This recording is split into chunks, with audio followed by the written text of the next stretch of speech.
And speaking of people who are going to be affected by this is a 33-year-old with spinal muscular atrophy, Michael Phillips. He appeared last night on The Last Word. Ari Melber was filling in for Lawrence O'Donnell, and he explained Friday. This was Friday. Filling in for Lawrence O'Donnell is Ari Melber, and this young man, Michael Phillips, is going to explain his future with Medicaid cuts, belying Kellyanne Conway's and the Republican Party's lies. Hi, and good evening.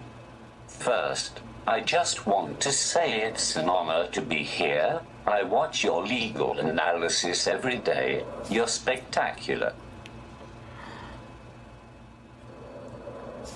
So, ever since November the 9th, 2016, I haven't been sleeping well.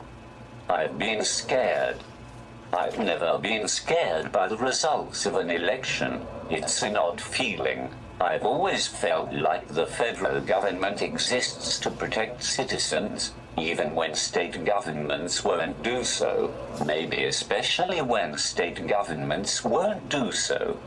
So, yes, I'm scared. Scared of what could happen to me if Medicaid cut comes to pass in Florida. And scared because Florida is bent on doing so because they know the federal government won't stop them.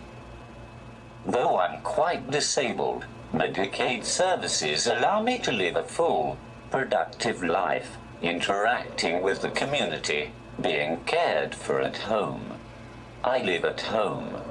I have a personal care assistant. She takes me anywhere I want to go. The movies, Starbucks, dinner with friends, the tattoo shop when the mood takes me, which is often enough. I don't have a girlfriend right now, but I had one for quite a while, and I'd like to give things another go. I'm a published writer. I help to develop assistive technology. I'm not exactly Ryan Gosling, but I lead a good life. Losing Medicaid. Being forced into an institution, I'd lose everything. I'd lose the rights guaranteed to me under the Constitution, life, liberty, and the pursuit of happiness. People with disabilities know happiness isn't guaranteed, but we want a shot at it just like anybody else. Mitch McConnell's watching it like, well, first thing that's going to happen is we're going to get rid of your fancy British voice box. And then we're going to take your machine and throw it in a bonfire so that there can be a tariff cut on certain opium shipments coming in from certain parts of the world. The saddest thing about that, well, I mean, there's too many to pick from, but one of the sad things about that is his need to say, I write articles, I do this stuff, as if that justifies his existence. Well, we saw that yesterday with the woman, or rather on Friday, with the woman talking with Shelley Caputo about her daughter who's still working full-time while she's fighting cancer. The notion that you need to demonstrate some sort of extraordinary human heroism for things that should be... Here's what I would say. I would say that the most lazy, mediocre, garbage people deserve to have health care. I would say that idiots that tweet at me about Sam Harris deserve to have health care.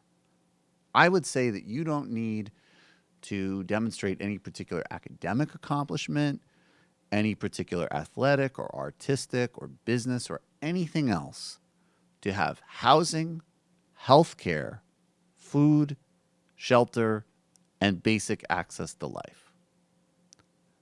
Those things should be on the house. Hi, folks. Sam Seder here. We still need your help on our Patreon page. YouTube ads have come back, but not nearly as much as we had before. So if you can help us out, any little bit helps.